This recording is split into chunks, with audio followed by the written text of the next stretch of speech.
मैं जब किसानों के मामले प्रधानमंत्री से मिलने गया तो मेरी 5 मिनट में लड़ाई हो गई उनसे। तो बहुत घमंड में थे। जब मैंने उन्हें कहा हमारे 500 लोग मर गए, तुम तो कुतिया मरती है तो चिट्ठी भेजते हो, तो उसने कहा मेरे लिए मरे। मैं कहा आपके लिए तो मरे थे, जो आप राजा बने हुए उनकी वजह से। खैर झगड़ा हो गया मेरा। उन्होंने कहा तुम अमित शाह से मिलो। मैं अमित शाह से मिला। उसने कहा सरकार इसकी अकल मार रखी है लोगों ने, तुम बेफिक्र रहो, मिलते रहो। ये किसी ना किसी प्राइम मिनिस्टर के ऊपर, और ये जो फार्मर्स मरे थे वो प्राइम मिनिस्टर की वजह से मरे थे, बल्कि सत्यपाल मलिक आज कल एक स्टेटमेंट में कहते हैं। आपका क्या कहना है? सत्यपाल मलिक साहब गवर्नर है और एक कॉन्स्टिट्यूशनल पोस्ट पर है। जब वो देश के प्रधानमंत्री से मिले और उन्होंने जो कुछ बातें कही है कि 500 बल्कि 700 किसान जो जिनकी मौत हुई है 3 फार्मूलाज के तहत, यकीनन वो तो मोदी सरकार की जिम्मेदार है। मगर सबसे अहम बात यह है कि एक गवर्नर ये कह रहा है कि प्रधानमंत्री के सामने जब सच्चाई को बयान किया जा रहा था तो प्रधानमंत्री नाराज हो गए। तो इससे ये बात जाहिर होती है कि प्रधानमंत्री देश की जनता तो छोड़िए, प्रधानमंत्री अपनी सरकार के अपॉइंटेड गवर्नर की सच्चाई को सुनने के लिए तैयार नहीं है।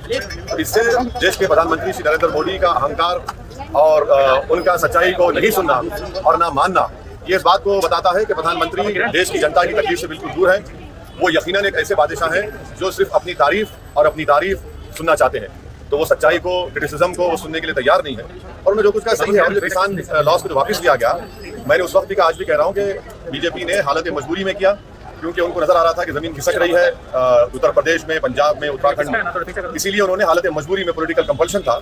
मगर बड़ी अफसोस की बात है कि जो एक गवर्नर कह रहे हैं, हम ये चाहते हैं कि देश के प्रधानमंत्री या तो उसका बताएं कि क्या वो बात सच कह रहे हैं सत्यपाल मलिक साहब, क्योंकि ये सब सही से सब जानते हैं कि प्रधानमंत्री सिर्फ तारीफ सुनना चाहते हैं। सर, जो हालात हैं कोविड को लेकर, उस पर उत्तर प्रदेश में और पंजाब में जो रैलियों को लेकर प्रधानमंत्री ने एक पहल की है कि रैलियां कम की जाएं और ई-रैलीज किए जाएं, इस पर आपका क्या कहना है?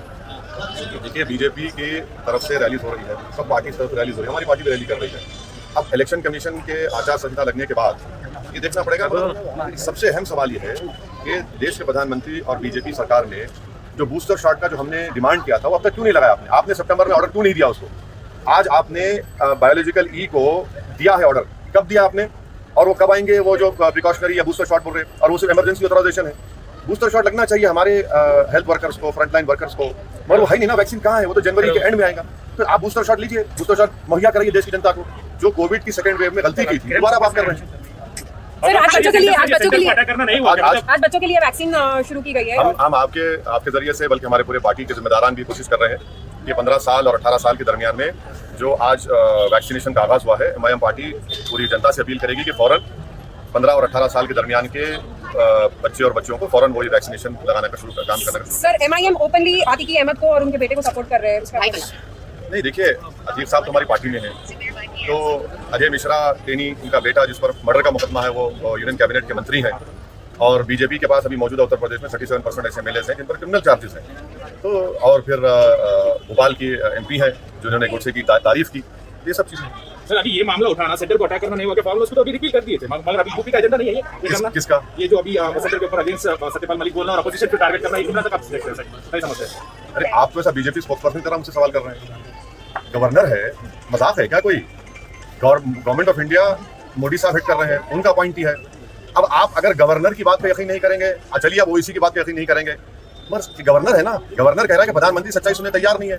और कितनी बेहिसी से देश के प्रधानमंत्री कह रहे हैं कि मेरी वजह से मरे। हाँ, आपकी कानून बनाने की वजह से किसान मरे, आप ही के कानून बनाने से मरे, सारा देश जानता है। मगर 10 मिनट में प्रधानमंत्री गवर्नर से, वो खुद कह रहे हैं कि उनसे बहस हो गई, झगड़ा हो गया। ये ठीक नहीं है। देश के प्रधानमंत्री का ओहदा बहुत बड़ा है, गवर्नर का ओहदा भी है। प्रधानमंत्री यकीनन एक बादशाह बने हुए हैं और बादशाह सलामत के दरबार में सिवाय तारीफ के और सर झुकाने कुछ मिलता नहीं था। मगर ये जमहूरियत है ना, ये तो लोकशाही है। कोई भी आकर किसी के बारे में कह सकता है, मेरे बारे में कह सकता है। तो हम तो उम्मीद करेंगे कि प्रधानमंत्री और ज्यादा सच्चाई को सुने। कड़वी जरूर है, जैसा कि बेरोजगारी बढ़ चुकी है, कीमतें बढ़ चुकी हैं। ये प्रधानमंत्री अगर नहीं सुनना चाह रहे तो हम पुकार कर कह रहे हैं कि आप तक पहुंच जाए ये बात। सर, आखिरी सवाल, गिटहब पे आपको कुछ कहना है? महाराष्ट्र में जो अभी ऑनगोइंग इश्यू है, गिटहब का इश्यू जो चल रहा है, हैदराबाद के 2 लड़कियों को, हैदराबाद के पूरे देश के जो मुसलमान पढ़े लिखे महिलाएं हैं, पढ़े लिखे हैं, काबिल हैं, अपने आप में काबिल है, उनके ताल्लुक से आप उनके हर्राज का ऐलान करते हैं, उनके ऑप्शन का ऐलान करते हैं। ये कौन लोग हैं ये? और देश के प्रधानमंत्री को, देश की सरकार को इनको पकड़ना चाहिए, अरेस्ट करना चाहिए। तो भाई, ये मुसलमान जरूर है, मगर किसी की बेटी है, किसी की बहन है, किसी की माँ है, उसमें 65 साल की महिला भी है। एक गंदगी की हद हो गई है। ये तो दीमक की तरह देश को खा रहे हैं। हम उम्मीद करते हैं कि गवर्नमेंट ऑफ इंडिया और खासतौर से MHA में जो काउंटर रेडिकलाइजेशन सेल है वो हरकत में आए। काउंटर रेडिकलाइजेशन सेल तो सिर्फ मुसलमानों के लिए इस्तेमाल होता है, इनके लिए इस्तेमाल करना। आखिर कौन है ये लोग जितने रेडिकलाइज होकर देश के महिलाओं को, देश के बच्चियों को उनकी तस्वीर डालकर इस तरह से बर्ताव कर रहे हैं। ये तो पूरे देश को कंडेम करना चाहिए।